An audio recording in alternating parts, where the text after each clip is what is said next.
What's going on, everybody? Hello, and welcome back to another episode of The Welch Report with me, Jean-Luc Welch. Yes, sir, we are back.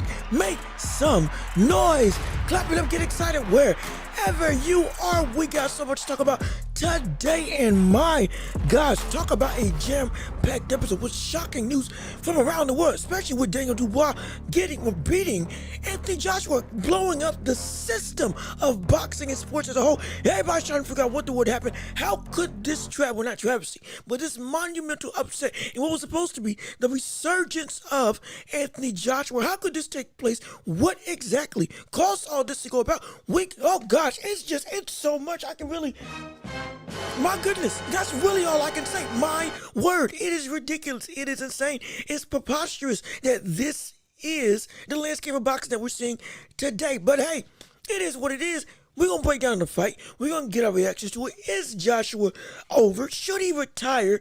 At this point, is that too forward thinking of us and too over exaggerating of us as fans? All that and more is going to be covered right here on this show. Again, thank you for tuning in. Thank you for listening. And please, before we even get started, leave a like on the video.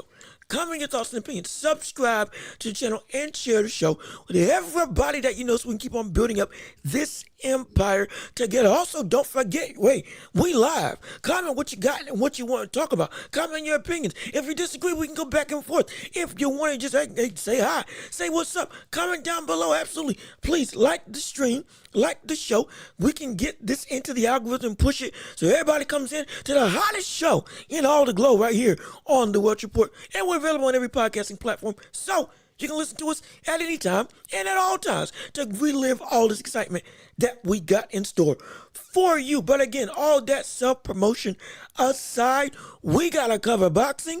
We got to talk about AJ and Dubois. And since we're talking about boxing, it is time to step into the ring. That's right. Oh yeah. Ring the bell. Let's get it started. Round one of this show going underway. Talking about the monumental upset that we saw over this past weekend with Anthony Joshua not just getting knocked out cold by Daniel Dubois in one of the bigger upsets in recent modern day boxing history, as we just alluded to earlier in the intro to the show. Was supposed to be AJ's culmination of his resurgence back at the top of the mountain, as well as test with Daniel Dubois, with him also having a resurgence of his own in his career. But this was supposed to be a lopsided affair. This was supposed to be a situation where, with Dubois getting caught by the right hand by Herkovich in his last fight, though it was very impressive that he powered through, the perceived precision, power, speed, and all-around better boxing acumen of Anthony Joshua was supposed to be the very thing that got him out of there relatively easily. And hey, let me tell you something. I was wrong. I will be the first to admit I was completely wrong on this fight. Yes, indeed. I said that this was going to be a monumental lopsided win on the side of AJ, setting up a potential undisputed opportunity. But oh, lo and behold, I was completely wrong. And Daniel Dubois came to play. Daniel Dubois showed up. Daniel Dubois shook up the entire landscape of the heavyweight division. And so how exactly did this happen? Well, let's break the fight down, shall we, as we delve into the world of boxing with, again, round one. How was it that we saw AJ coming about loose, comfortable, walking into the ring, looked determined, looked mean, like we had seen him in his last couple fights. Nothing out of the ordinary for me. What I expected from AJ with the newfound mentality that he had been taking on after his loss to Usyk, wanting to go and destroy everybody. Forget the nice guy mentality. Forget the so PR friendly, cordial brother. Nah, I'm here to destroy everybody that gets in my way, and I'm not gonna guard or mask my emotions if I want you gone. That's exactly what he was. And it was seemingly working because of his constant buildup of from Franklin to Wallin. And now, again, what was supposed to be to Dubois or Ngannou, and then Dubois, boom. Everything seemed like it was on the up and up, and the mentality was working. But round one, what happens? Comes out loose, comes out comfortable, and Dubois just comes with a destructive, pressuring, demoralizing force that just won't leave AJ alone. Constantly getting on the front foot, constantly popping out that jab, beating the jab of Joshua, and inevitably knocking him down with a big looping overhand right. That was the story of the entire night. Shakes AJ up, puts him down on the mat, has us all questioning, well, it's Andy Ruiz and AJ all over again. Will he have the fight? Will he have the will to be able to come back and essentially turn this fight around? Or will he quit like we had seen him do in his last fight when he got knocked down and seemingly get all tentative and get uncomfortable and be scared of what was coming at him? But ironically enough, that's not what happened. He got up, kept on trying to fight, kept on trying to part that jab, kept on trying to box Dubois.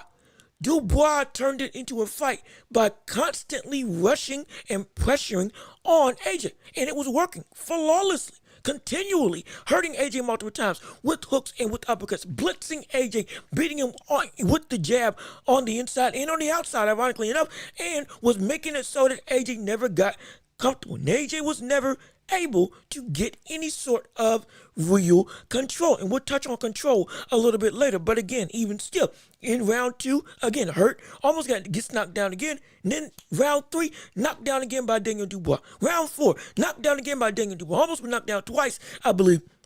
But one was counted as a slip. Next thing you know, round five finally has a moniker of success. Gets one clean right hand on Dubois, and it seemed like the fight was going to turn around. Seemed like everything was going to be, hey, this is the AJ that we were looking for, an AJ that can fight back, an AJ that wouldn't be scared of his power, but trust himself, trust his ability, trust his pedigree, and trust his willingness to be able to win by any means necessary. With the same mentality as George Foreman of the past when he was getting ready to lose to Ron Lyle. I would rather die than lose again. That's what we saw AJ have in seemingly his confidence in that slim moment. But what do you know? After that highest of highs, that seemed like a comeback, we see Dubois come back still with a counter right hand and absolutely end the show. And ladies and gentlemen, we saw the end of AJ in this fight with a knockout, and you're still retaining IBF heavyweight champion Daniel Dubois in one of the most shocking and one of the more exciting nights in boxing, at least in British boxing history. The prodigal son was supposed to return, but instead he fell flat on his face. Literally was delirious. Did not know where he was, and we had never seen AJ in this type of situation before. We've seen him get beat, sure. We've seen him get caught, like with Andy Ruiz. We've seen him get outboxed by better boxers like with Usyk in both instances, though the second fight was the better fight for AJ. Still, we've seen him get beat. We've seen him get TKO'd. We have never seen this man cold, hard, knocked out, nor absolutely dominated in the fashion that we saw from Daniel Dubois. This was the first instance that I can ever say that we saw AJ completely and utterly destroyed. There is no two ways about it. This was AJ's worst loss of his career. This is worse than Ruiz. This is worse than any of the Usyk fights. This is a situation you didn't get caught with a shot that just, boom, put you out. You got destroyed and beaten every which way. You got Dubois outboxed you in terms of AJ. In fact, that's what we need to go to next. What exactly went wrong for Anthony Joshua? What exactly transpired that caused this whole debacle, this absolute shocking development to happen? This destruction from somebody that was supposed to be well below AJ's level, even though Dubois had been on a resurgence. And we're going to get to and talk about Dubois' resurgence later, but strictly sticking with Anthony Joshua for now. What went wrong? Well, it was a multitude of things, but the biggest of which all revolve around one simple thing. And that thing is defense. Yes, indeed, ladies and gentlemen, we saw one of the worst defensive performances that we've ever seen from somebody of the caliber of Anthony Joshua. Wholeheartedly.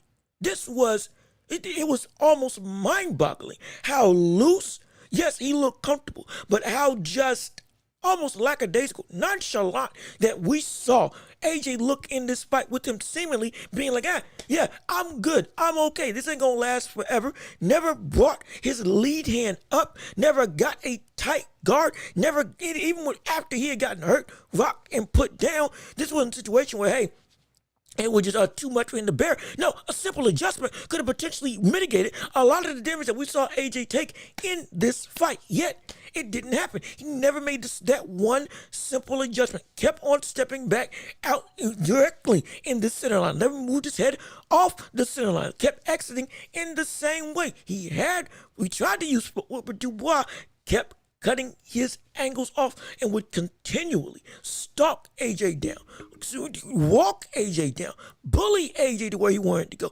pressure him to make him make mistakes every single time out. It was, again, a masterful display by Daniel Dubois. However, when it came to Anthony Joshua, his defense failed.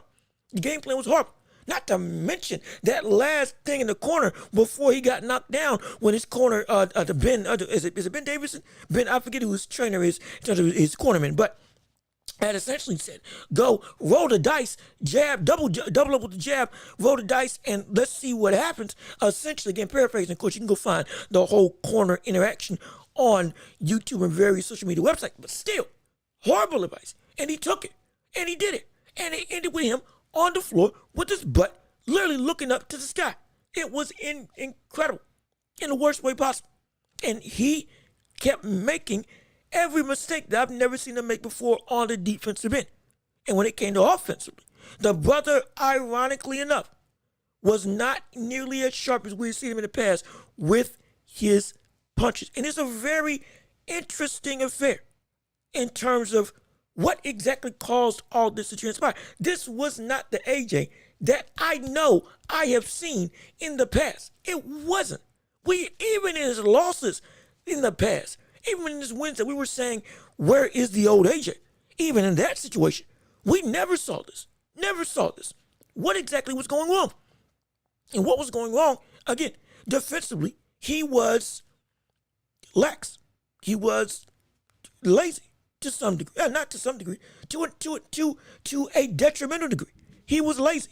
He was a person that did not make the correct adjustment when it seemed like it was logical, nay, paramount for you to actively make a simple adjustment, tighten up your guard, smother the forward pressure of Dubois so that he couldn't come in with that, again, momentum to be able to lead up with the double jab and land over here anyway. Take away the space so that you can take away the best weapon that's been landing for him all night long, if necessary. Because outboxing the brother wasn't working. In fact, you got outboxed by Daniel Dubois for the entirety of the fight. You could not get away from the pressure. We've seen other fighters this a couple weeks ago. Caleb Plant versus McCumbee. He couldn't outbox the pressure fighter, even though he should have been the better boxer. What did he do? Switched up his tactic. Went in for the aggression, closed the distance, made it so that if you can fight, show me you can fight on the inside. Show me that you had the ability, without the momentum of coming forward, to come and make something happen. Strictly on the inside work. Where is your talent? That's what Caleb Plant did in McCumbee. We could have seen Joshua potentially do the same thing. I'm not saying it would have changed anything, but I'm saying it would have done something to mitigate what was consistently working for Daniel Dubois, which was with you trying to get away from the pressure of Dubois. Dubois was able to continually have that forward rolling pressure, be able to come and double up on the jab while always moving forward, making it so you're always on the back foot, constantly closing the distance more and more and more, so that when he would commit and extend fully, boom, with you backing up, you land right into where his punch wants to go, because you literally are stepping it back into the landing zone instead of smothering it. It would have been an option, but he didn't do it. There's so much that shocked me on the defensive end as to why we saw AJ be so bad in a department that we normally say he's very good technically. Very good technique. Good distance manager. Good at being able to use the jab to control space. Good at being able to, again, read and slip and get out the way of punches, blocking punches when necessary. Defensively responsible. This was the reputation of Anthony Joshua when he was at his best. Even when he was lax, it was still, hey, you got the technical stuff down, but you've lost the aggression. You've lost the confidence in your power and in your ability to end the fight, but you still retain all your other key attributes. Now, if you add on the confidence again, where you can potentially get back to the AJ of old that we were all clamoring for. And it's a shock to the system for the entirety of boxing, but especially for Anthony Joshua, because this is never what we saw for all this time. And it's a simple adjustment. We even saw in the knockdown, when he got knocked out. You mean to tell me you have him hurt finally? You have him on the ropes finally, but you know what he's been doing to you the entire fight long. You throw an uppercut to try to end the show, a long uppercut, when you literally could have just pumped out your jab, maybe once, get a feint, and then land another right hand because you already landed twice already. Instead of switching up to such a drastic degree with a winding uppercut that you get beat with a short right hand by Dubois, of course that's going to happen. Your punch selection was horrible. And on top of that, if you had just blocked while throwing the uppercut, maybe even though it was a dumb shot that you threw, it would have been something you would have survived potentially. And you could have kept on the pressure, and the fight could have potentially turned around in your favor. That is on you. You, Anthony Joshua, you messed up. That was ridiculous. That was preposterous. And the ironic thing, he was warned about what was coming when he hurt Dubois. When he landed that right hand, that naked right hand on Dubois with no setup whatsoever right after the clinch in the 5th round. He goes and lands another right hand, gets him in the corner. Dubois, after that second right hand, counters with another overhand right of his own. AJ, it grazes him. Well, it hits him, not grazes him. It hits him. But he gets his guard up. And there's a warning. Hey, it's still there. That right hand's still there. He gets into the posture of blocking and being defensively sound while closing distance for a split second. And then it immediately brings that left hand back down and throws that uppercut with no guard on this side of his face for a window. Next thing you know, a short right hand, getting one of the weakest punches that we saw Dubois throw in this fight. That's what knocks out AJ. For all the damage that he took, that's the shot. All because he didn't keep his guard up.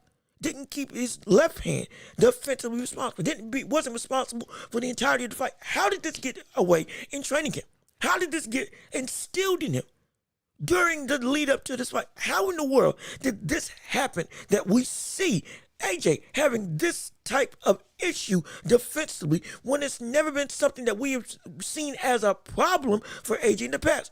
We've said he has a glass jaw. We've never said he's been bad defensively. We've never said it. I have been saying that AJ is one of the most well-rounded heavyweights in the world. Legitimately. He was great at nearly everything. An elite power puncher. Had good to great footwork. Had good to great defense. Was good to great at controlling distance. He was, again, the textbook boxer puncher. That's what he was. That's what we understood him as. That's what made him so dangerous. And he was a physical specimen that could also have the athleticism over everybody else in the division. With them also being 6'5", 6'6", somewhere around that range. The brother is an Adonis. And he's got the technical ability and the hand speed and the fundamental knowledge to be able to be great. I was saying he was one of the most fundamental boxers in the heavyweight division outright. Now, what is he? Really, what is he? What is Anthony Joshua now? How did we get to this point? And that's really what I want to touch on. How we got here is because AJ has run into the same stopgap that we saw with Joe Joyce. Remember when Joe Joyce was running through the division? And then what happened? He goes and fights Zhang and gets battered with left hands over and over and over. Comes back, then goes and gets battered with left hands again. This time gets knocked out in quicker fashion and more dominating fashion than the last time. And why was that the case? Because he could not blend offense and defense perfectly with his style. It was an awkward, guard up here, trying to stiff him on with his hand out here. It looked ridiculous. It looked stupid. It got him knocked out. And Zhang destroyed him. Chisora just beat. And I think Chisora just knocked out. Not knocked out, but he knocked down Joe Joyce and also beat him. But again, it's because he's never been a great defensive fighter. Relying on the chin. Now that chin is wary, hey, you are susceptible to big damage. When it comes to AJ, he was defensively sound and had the perfect blend of offense and defense. Though, yes, the weak chin was always a factor. The reason why it was hidden for so long up until Andy Ruiz was because of the fact that he was so defensively responsible. Even when we saw AJ go through and going through his resurgence, going through his rebuilding process, like with Derrick James, and we were saying that he was too timid, that needed to be more aggressive, that where was the old offensive firepower that we knew AJ had? Even in that whole debacle, the whole criticism, he was still always responsible fundamentally. If anything, he got more fundamental when he was training under Derrick James. Up until the loss to Ruiz. And all the way, with all the wins and all, the Olympic medal, being one of the younger champions, going through beating Klitschko, all of that. We had seen him be able to box, be defensive, and still be aggressive and get the job done. Do and trust his power. No qualms. After Ruiz, he became more defensive, better boxer, better user of his jab and all that stuff. So he got better fundamentally. He just lost what was the killer instinct that we had known AJ for all this time. But he was still fundamental. Going under Derrick James, he even got even tighter with his defensive ability. Guard was always high up here, like we've seen Derrick James teach other boxers, like with Errol Smith Jr. We've seen AJ always be defensive, always be responsible up until today. Up until last week, excuse me. Now, it's what happened? What in the world happened that caused this type of debacle? And it's just because he lost, there's a disconnect now. There is a disconnect with AJ. Because in this fight, he was cool, calm, and collected, ready to throw that right hand. And ironically enough, we talked about how I was going to touch on control in this fight. AJ is a fighter that, with everything, throughout his entire career, has relied on control. The use of the jab is what sets up every other aspect of his offense. He gets that down, now he's able to open up with more combinations a lot more comfortably. Even in the past, before the Ruiz fight, it was, boom. Once he gets you down with that jab and controlling what the distance is, controlling the pace by controlling the entire flow of whatever offense comes his way and whatever offense he is throwing, that's what gets him in rhythm, per se. That's what gets him going. That's what gets him into the flow of being one of the more destructive boxers that we've seen. Otto Arlene, it was the jab that started the entire thing. It was. Pulev, it was the jab that started the entire thing. Klitschko, the jab is what it inevitably caused the flurry at the end that got him the victory in the fight of the year to become the heavyweight champion. The jab versus Ngannou was the very thing that set up the emphatic destruction and one of the best KOs we had seen in boxing that year on what was supposed to be an iron chin. This was what we know about AJ. That jab controls everything, and it dictates the comfortability of what AJ wants to do or what he can do. Now we see that if you can pressure him, take him out that element, force him into a dogfight, understanding that his chin is indeed lax and his chin is susceptible. Get out of the fundamental nature that AJ wants to put this fight in. Turn this into the war that we know AJ, while we know he's got the power to be able to go and compete with anybody, puts him in the most danger possible. You got a formula to win. You do.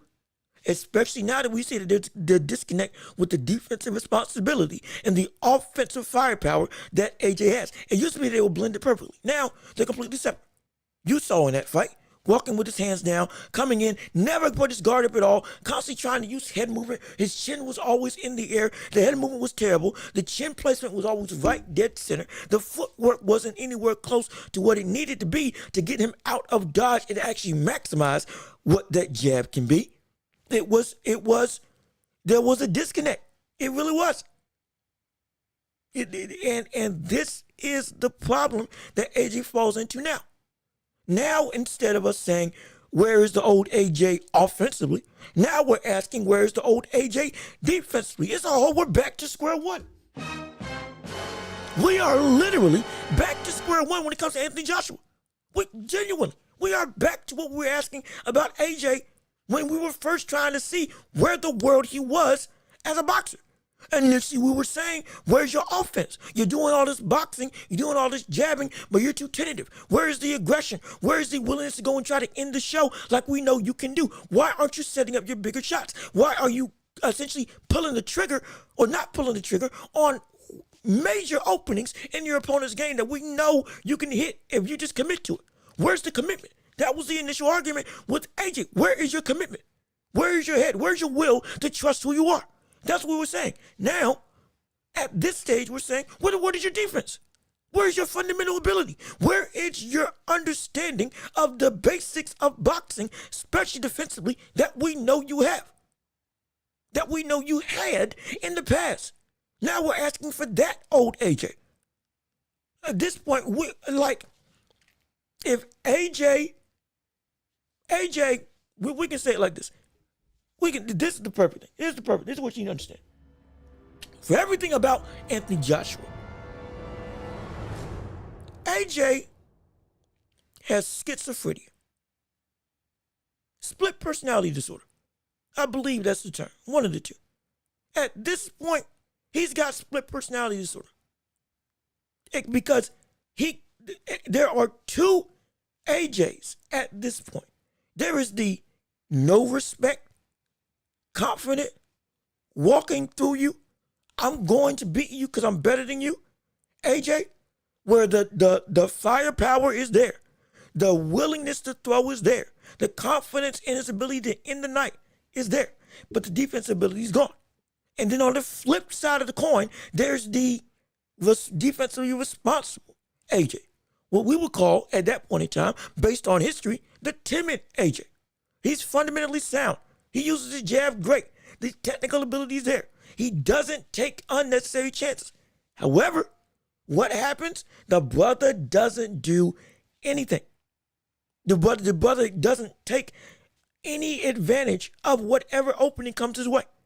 He's willingly holding himself back because he's too scared of getting hit. He's a schizophrenic. He's got two different sides that he can't blend together into one person. They are two separate things.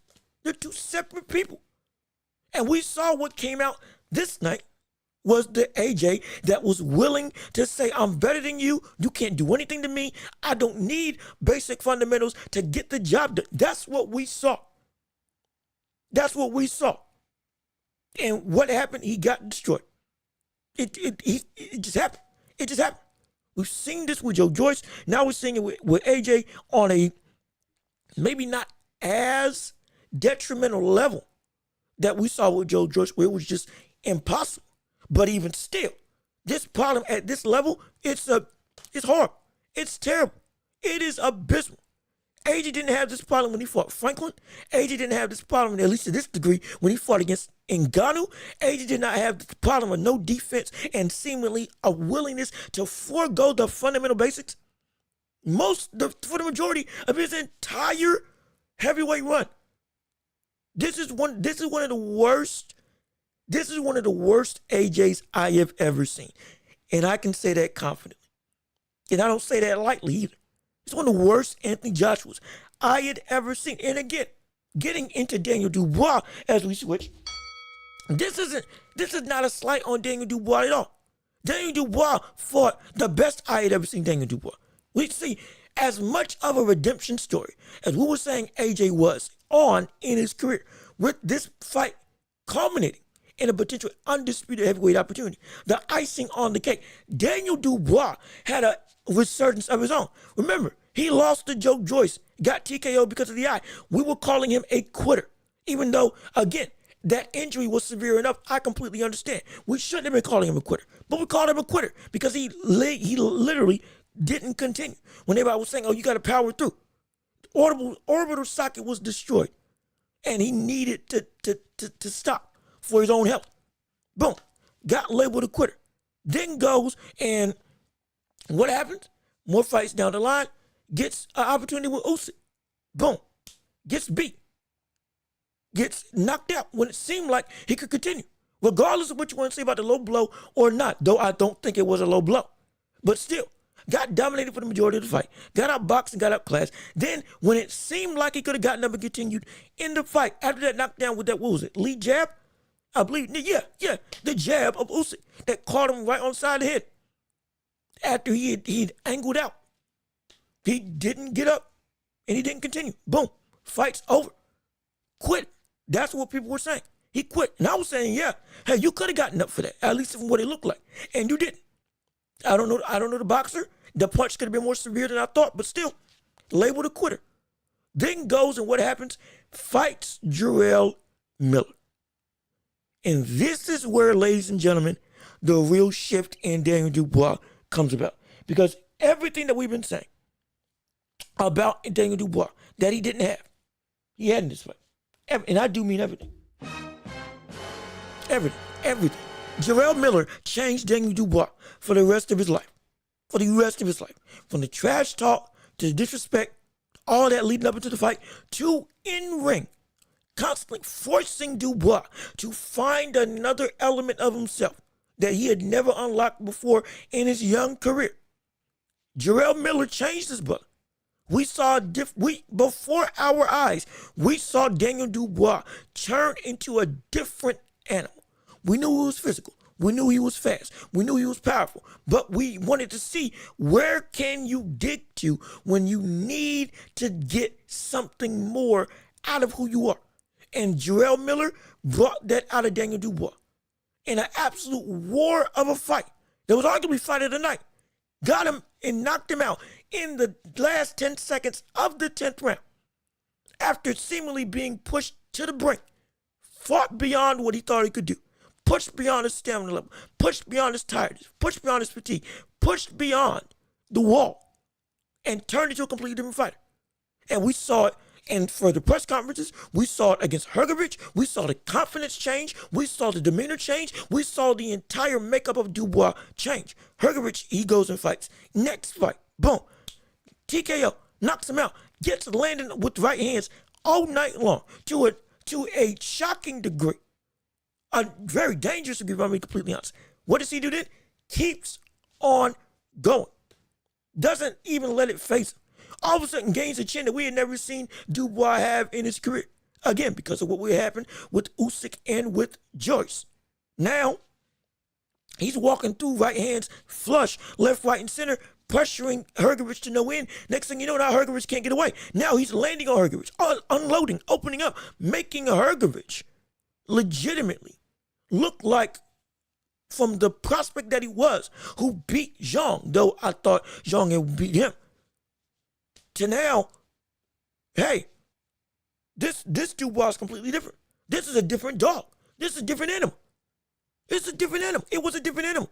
The confidence, the demeanor, the poise, the outright, the human being of Dubois was shifted ever since Jarrell Miller. Ever since Jarrell Miller.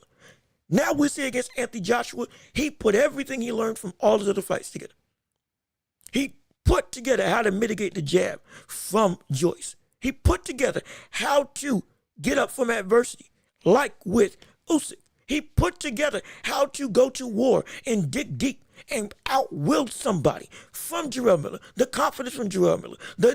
To a degree, the almost audacity to think somebody can beat you. He gained that aspect from Jarrell Miller. And the willingness to dig deep and push on.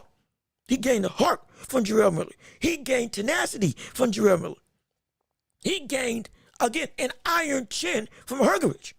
Understanding, my gosh, I can take these shots and I can keep moving forward. I am bigger and stronger than these people. I'm going to use it.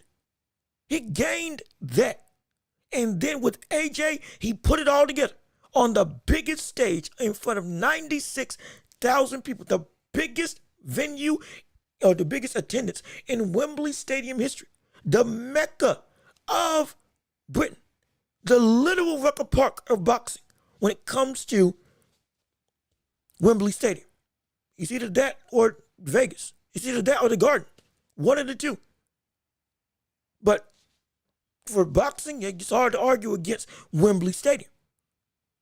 In the biggest fight of his career, when it seemed like we were going to see another, again, valiant effort, but coming up short again against an elite heavyweight, after coming up short to Joyce, who was at times seen as elite, after coming up short to Usyk, who has shown, that wasn't a fluke, after coming up short multiple times against the best competition. Now, you run into your own crossroads of this is your moment. And what do? You capitalize and you achieve it. And you go and you put it together. He fought AJ with no respect. He fought AJ beating him at his own game. He was faster than AJ. He was stronger than AJ, or at least just as strong as AJ. He was more determined than AJ. He did not let his offense off on AJ. He knew the game plan was to come in and make AJ turn this into a fight, not a boxing match. Because in a boxing match with AJ, you can get set up and get tired. In a fight, you got an opportunity to get that brother out of there. That's exactly what he did. Consistently using his jab better than I've ever seen him in his career. I've never seen Dubois have this proficiency when it comes to his ability to out-jab his opponent as the shorter man. As somebody who I've never seen with this level of boxing acumen, at least when utilizing one of the most basic punches in the sport. I knew his right hand was lethal. I knew his uppercut was lethal. Hooks are lethal too, but it wasn't, the setup was never something that was majorly there. Now, it's there. It's there. And he took everything he learned from everybody and instilled it into this fight. Never let AJ recover. Never made the mistake of making it so that AJ had time to think, had time to blink. Made it so that AJ was going to feel the power and pressure all round long. Was not afraid of what could come back at him, and made it so that if you land on me, great. But I got faith in everything I am, that if you get to me, I'm going to still make it out and do what I need to do. Hence, exactly what happened in that last round, round 5, gets caught, gets hurt, backs up, still has his eyes locked on AJ, doesn't lose composure, doesn't lose his cool, doesn't lose his calm. Next thing you know, bam, counters with the apropos punch. As chill as could be, and just again, shock to everybody, myself included. But it's a testament to what Dubois is. He has reinvented himself. He has gone through the same road, though it was maybe overlooked by a lot of people, that AJ got through. And he came out on top. This was literally a crossroads of two people. One, a young lion turned into an old lion who was looking to get back to the mountaintop. After, again, to a degree, you could argue he failed himself with his lack of confidence for a number of years trying to find out who he was and what he wanted to be. Now, he goes and he makes himself, again, get into a spot where whoever wins this gets a shot at glory once again for the undisputed title. Then he becomes a champion right then and there with the IBF title. Who wants it more? We've talked about with AJ, the will is going to be the thing that gets you. Can you outwill your opponent with what you lost in your career in the past? That was the question. That was the question. And we see that, hey, he got beat. Plain and simple. Now, with that being said,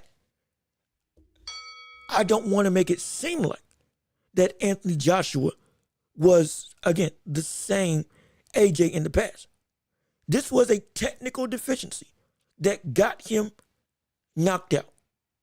This wasn't a lack of heart by Anthony Joshua. Again, this is not like with Andy Ruiz. Let's get that straight right now. Andy Ruiz, he quit. He did.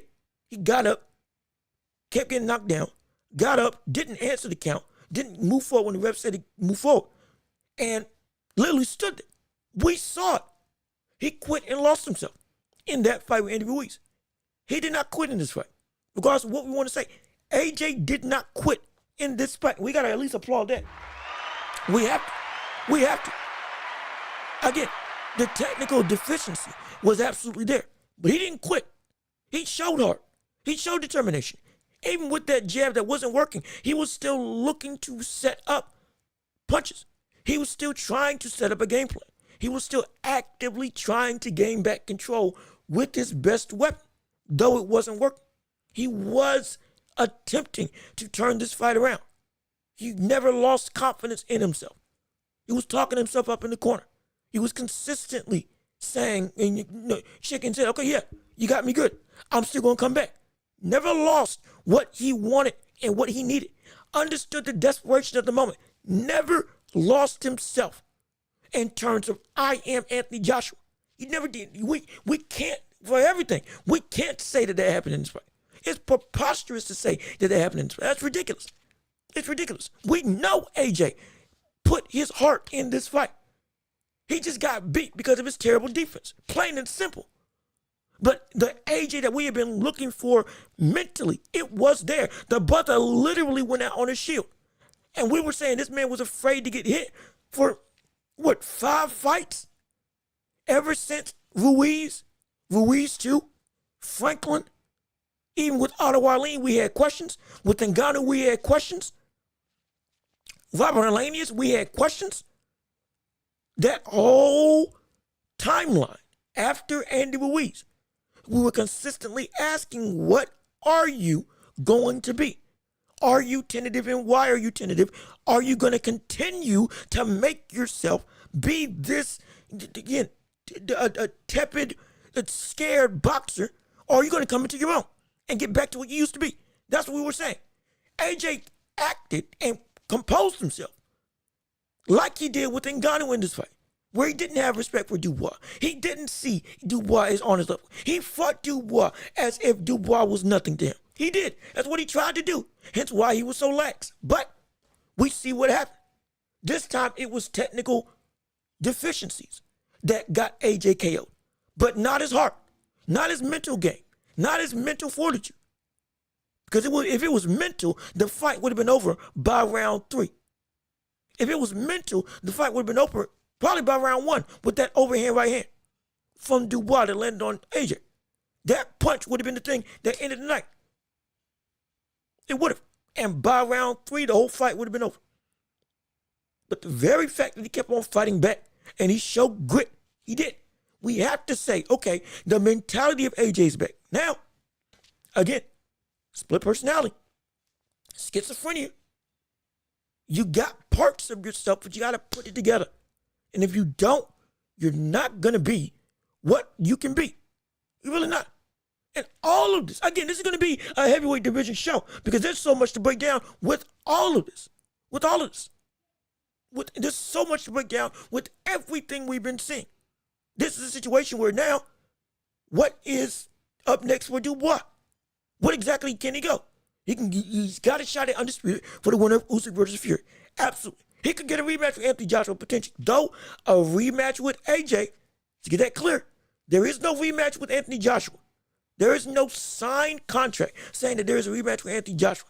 To get that straight right now. Again, This is the next segment. And also, if you're joining us, welcome to another episode of The Welch Report with me, Jean-Luc Welch, right here on YouTube and every podcasting platform imaginable. Please comment your thoughts and opinions on anything that we've been talking about. We'd love to interact with the fans and the viewers watching right now. But even still, as we continue on with the show with AJ and Dubois, reactions to everything, and breaking down what's next for the division as a whole.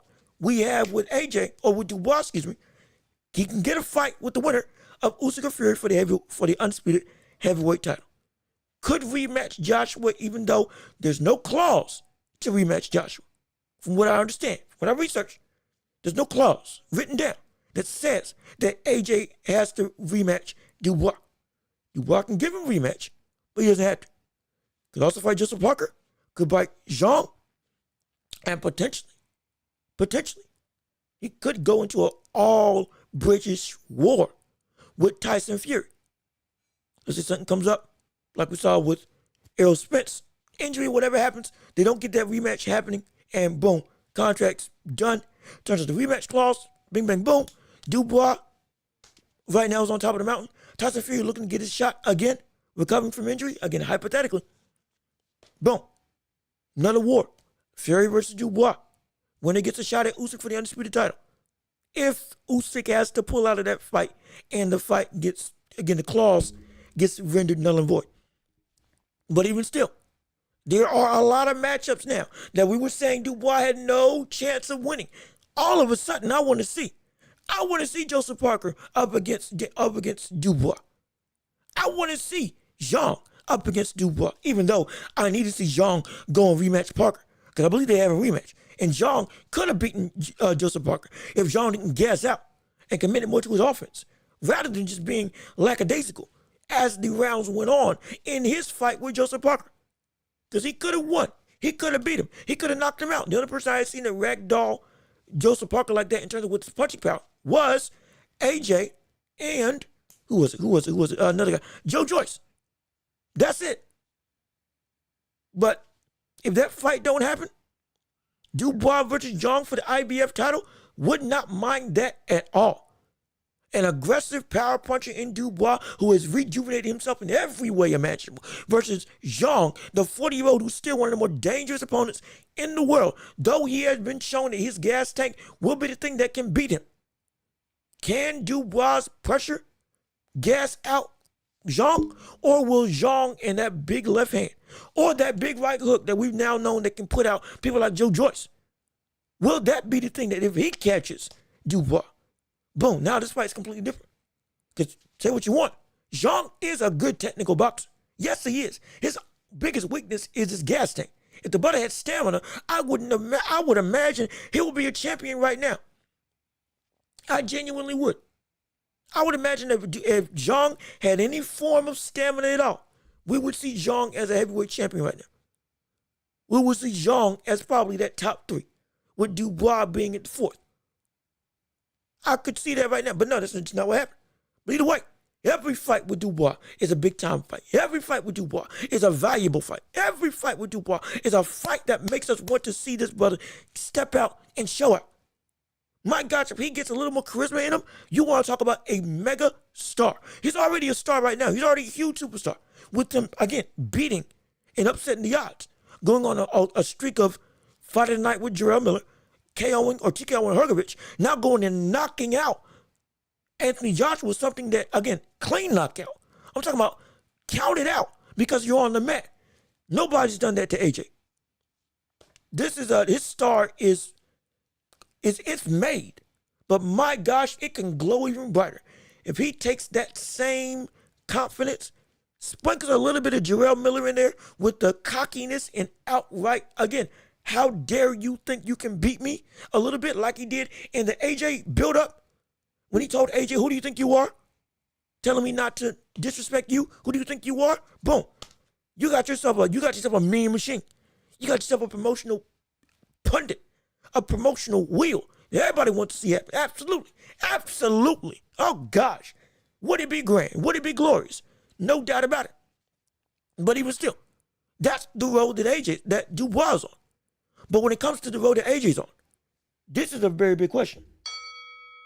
Is AJ, is he done?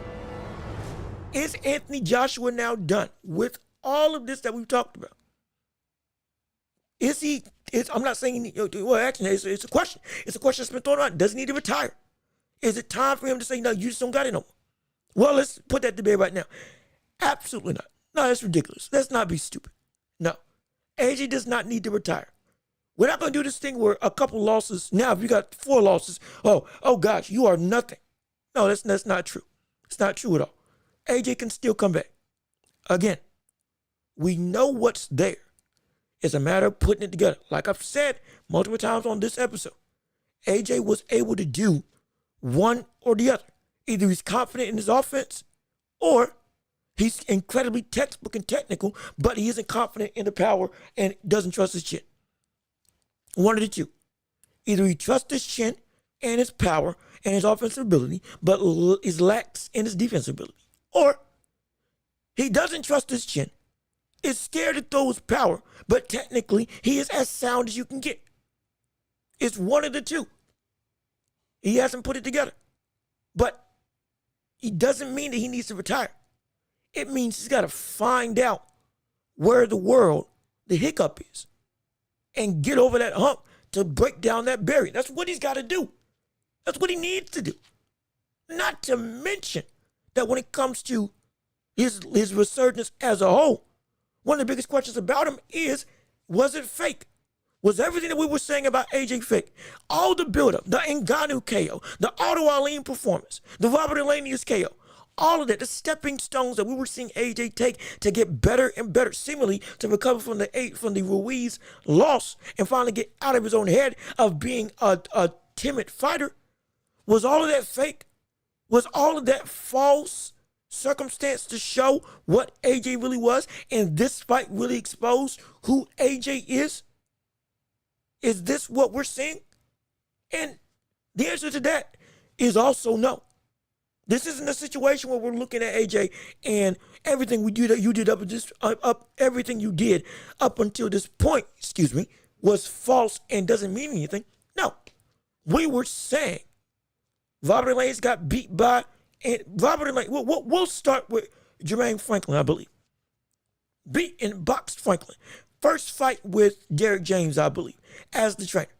Boom.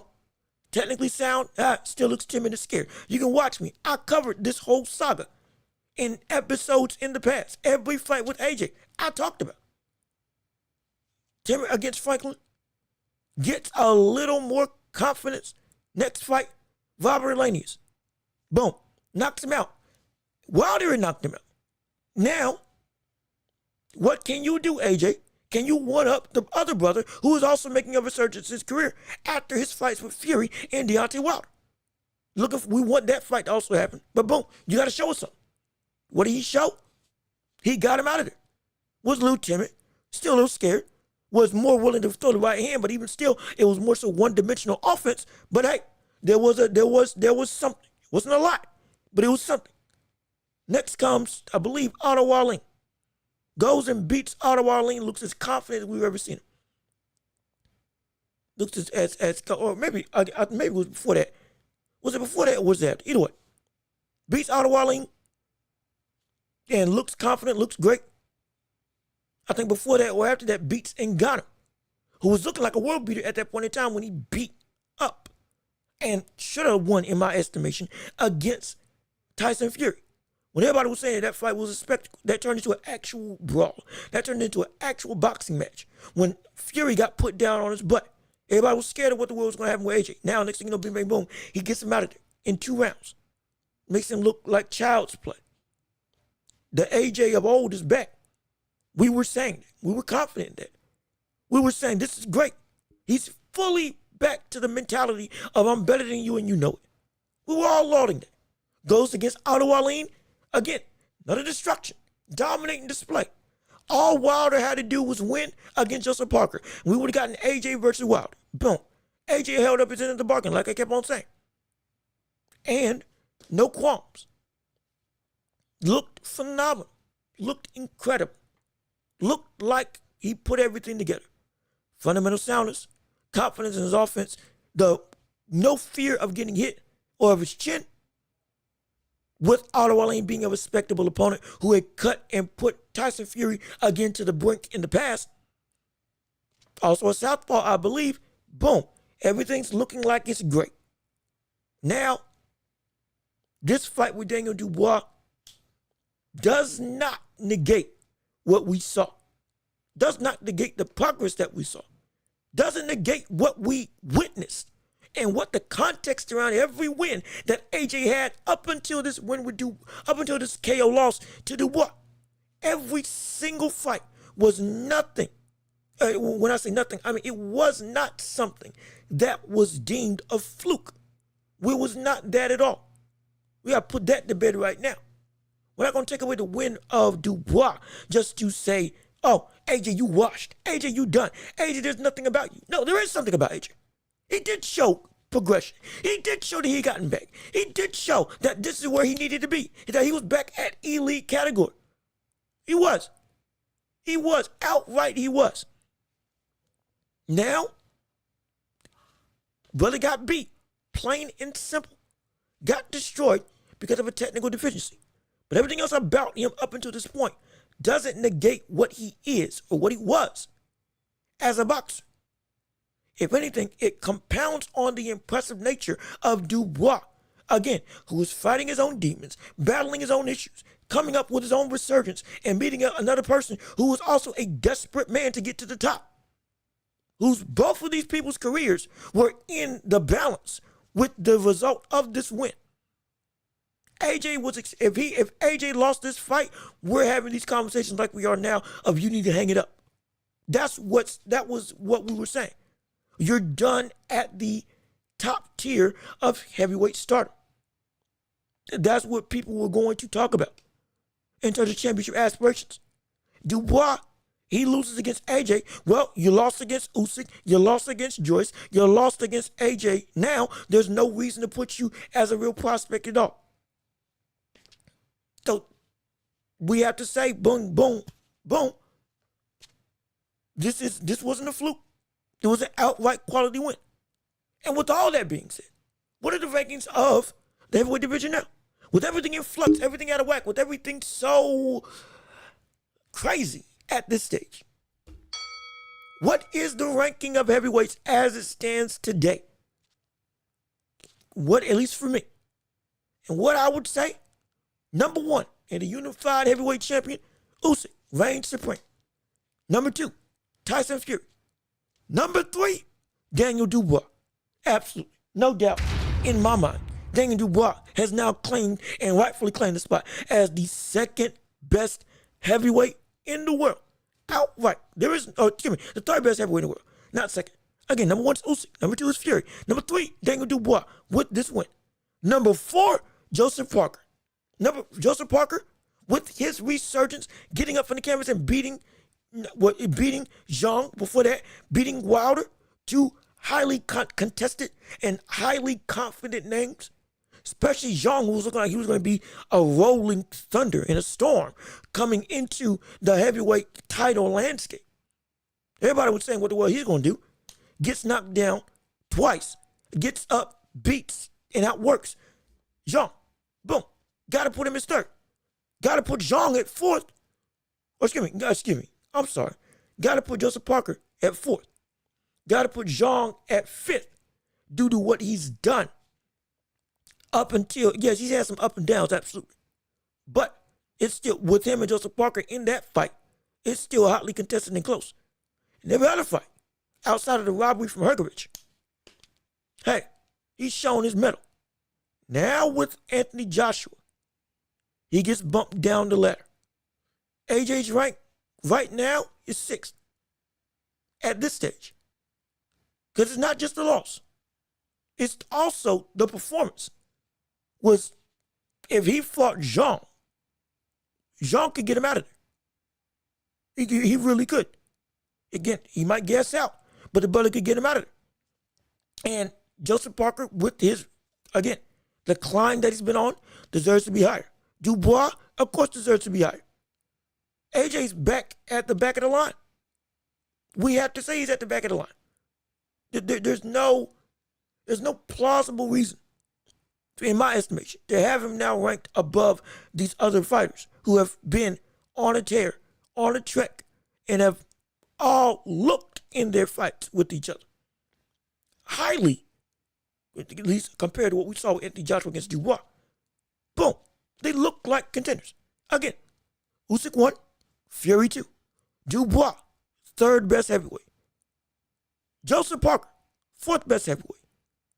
Jean, fifth. AJ, sixth. He's at the back of the line now. He's, 34, if I have my age correctly. Anthony Joshua is, I believe, 33 or 34 years old. Let me fact check real quick just to make sure I am in the right. Yeah, AJ's 34.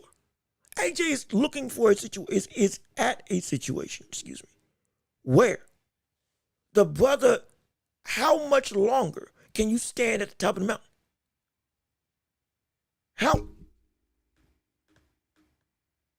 How much longer are you going to be able to show yourself as something spectacular? How much longer is it going to be that you are actually making and doing what needs to be done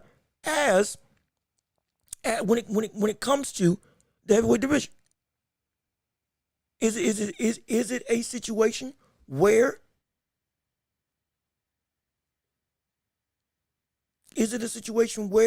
we're looking at?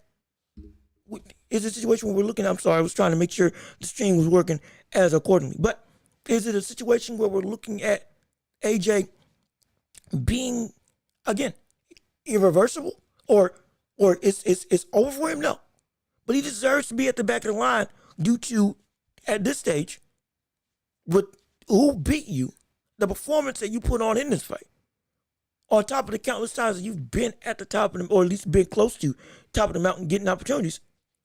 But we got to say what we got to say. This is a situation where you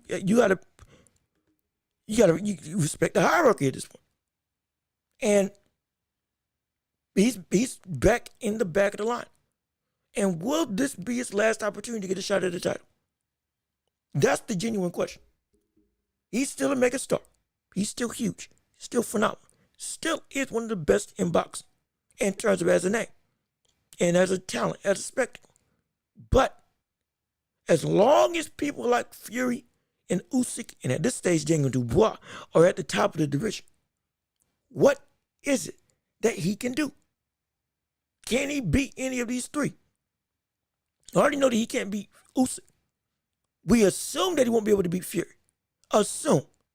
Though we were saying that with his speed and technical ability, it could be something that still gives Fury some trouble, a la what we saw Francis Ngannou, but a better version. But even still, that's undecided. Now you see with Dubois, you lost to him. So it's a situation where, brother, you are on the outskirts.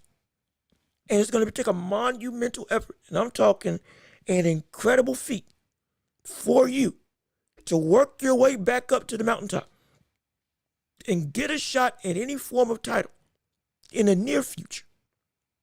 It's going to be a tough rebuild. It's going to be a very, extremely tough rebuild for you.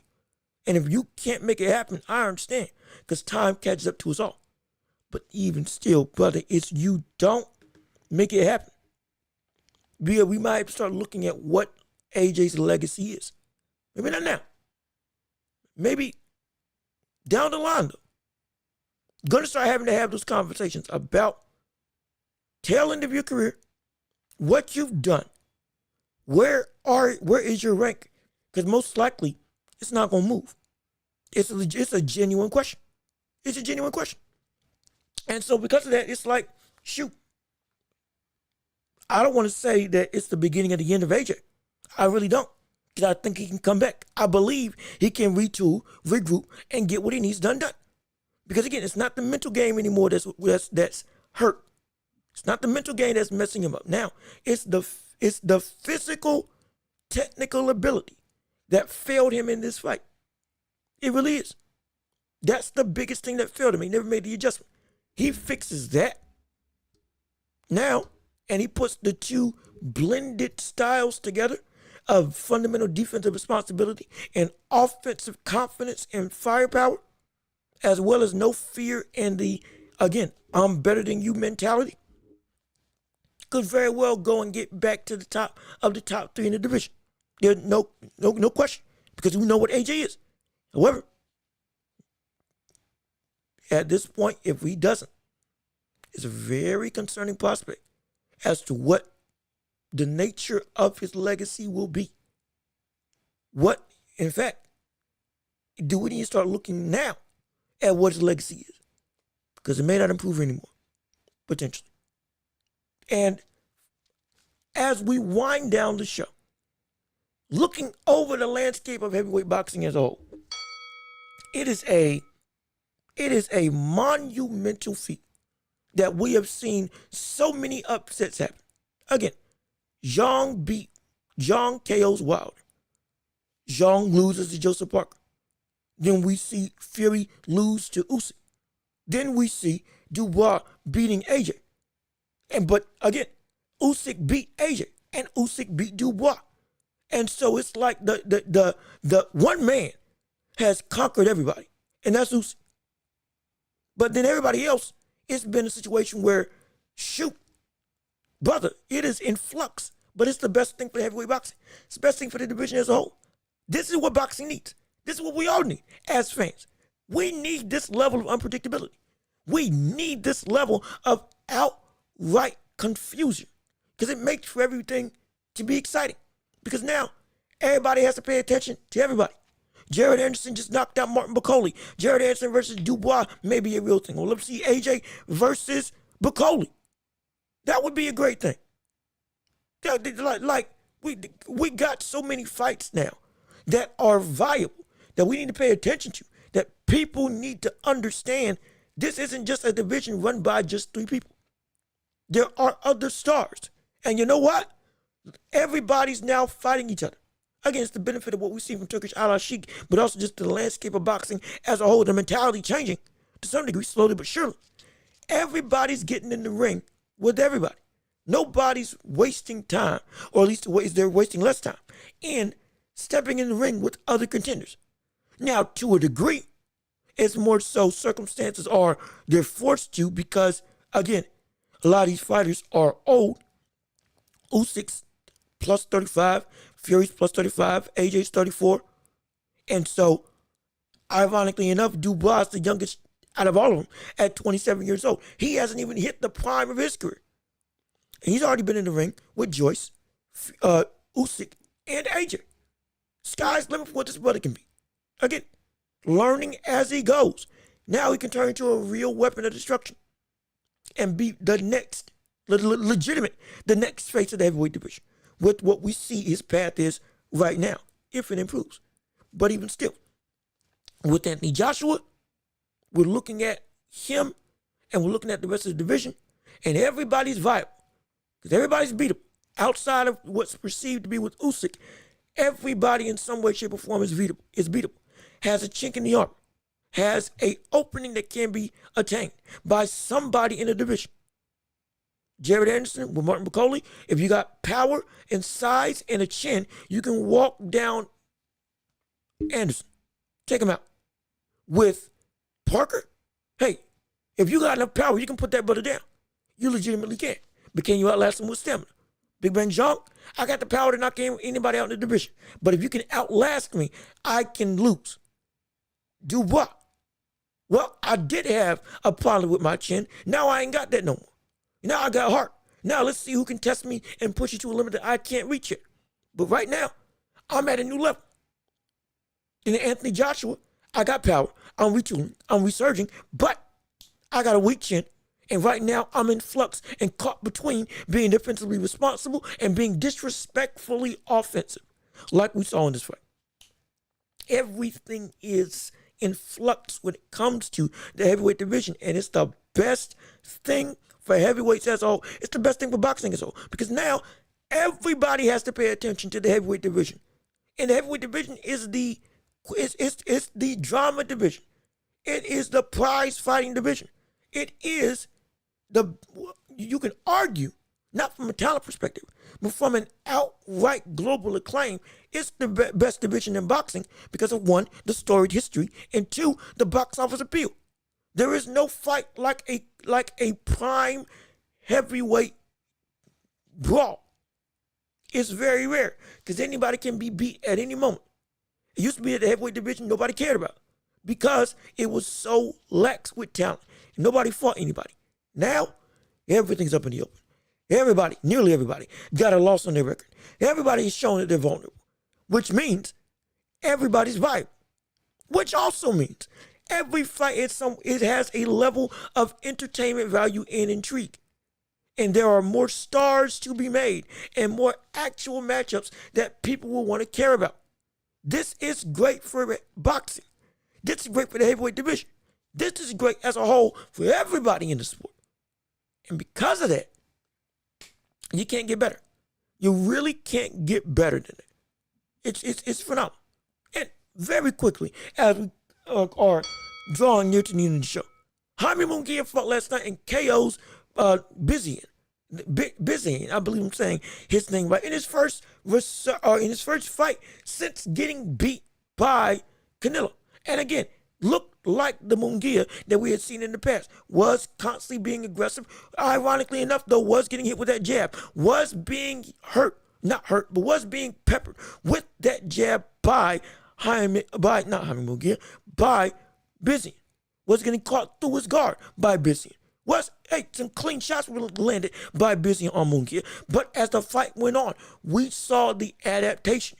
Now we saw the head movement that wasn't working in the past working now. Now we saw the actual defensive ability of Munguia start to shine through a little bit. We see some of the stuff that we saw Canelo doing to Munguia. Now Munguia is doing to other people. This is great. This is what we need to see. This is learning. Again, it wasn't just outright pretty. It was a Munguia fight. It was action-packed. It was aggressive. He was throwing big shots. We get it. But there were blips of, hey, the brother's onto something. The brother's doing something right. He's taking what he learned and is evolving. Maybe it may not be as apparent as we saw with Canelo, just outright bing, bang, boom. Oh, he's a different brother entirely. But Munguia is adapting. We are seeing it. We absolutely are seeing it with Jaime Munguia. And we saw it in this fight.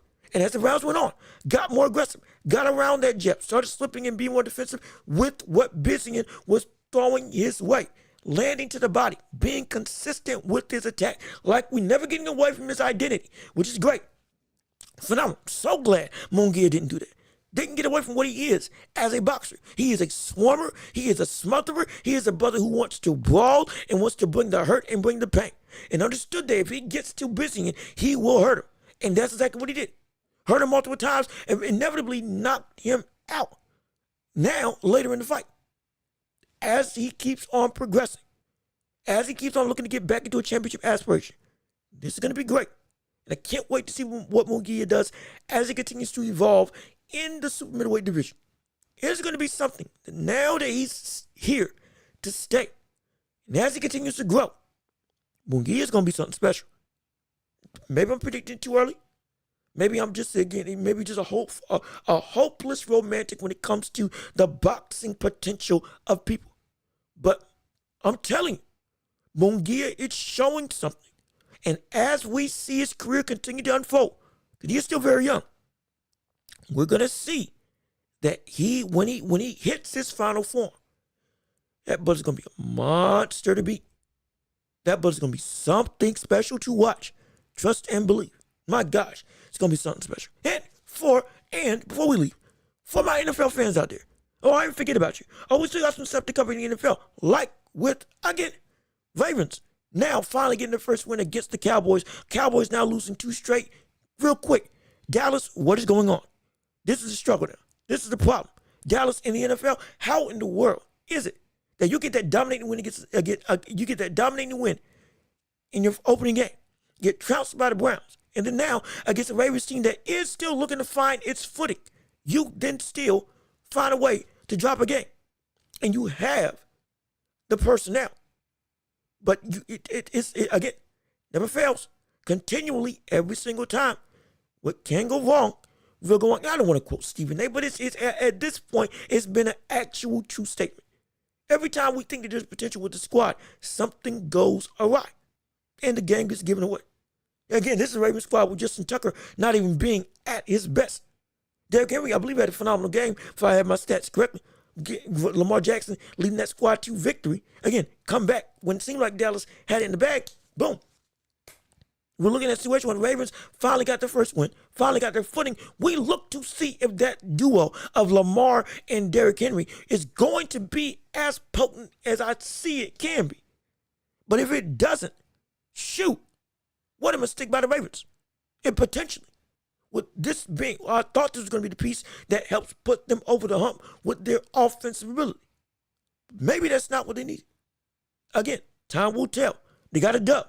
Derrick Henry had a good game. Lamar Jackson, again, still being Lamar Jackson. But if this doesn't work out, we may have some issues. But the biggest story of the entire NFL week was the Carolina Panthers actually getting a win. My gosh.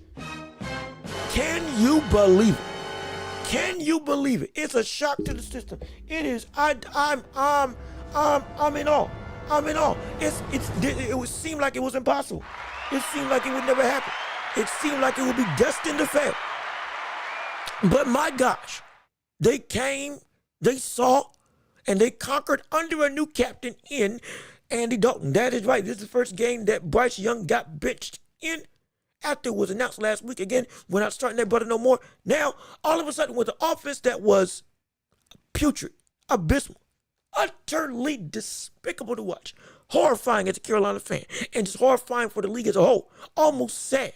Now looks rejuvenated, revived, put up 36 points, scored more points in the first half than we had seen Bryce Young score in 2 games.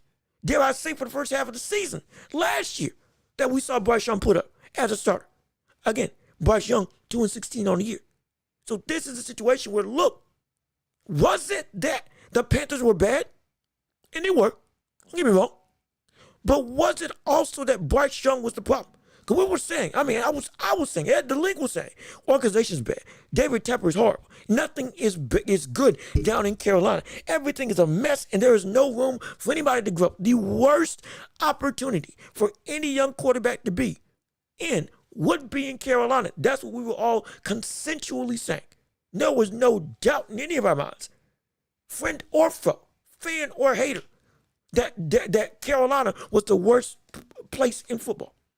In terms of from a game playing perspective. If you wanted to get on a win streak or get out of a slump, go play Carolina to feel good about yourself. That's what we were saying. And for a season in 3 games, that was the case. But my gosh, Andy Dalton comes in and puts up a monster game in his first start. Only quarterback with 300 yards and 3 touchdowns in the NFL right now.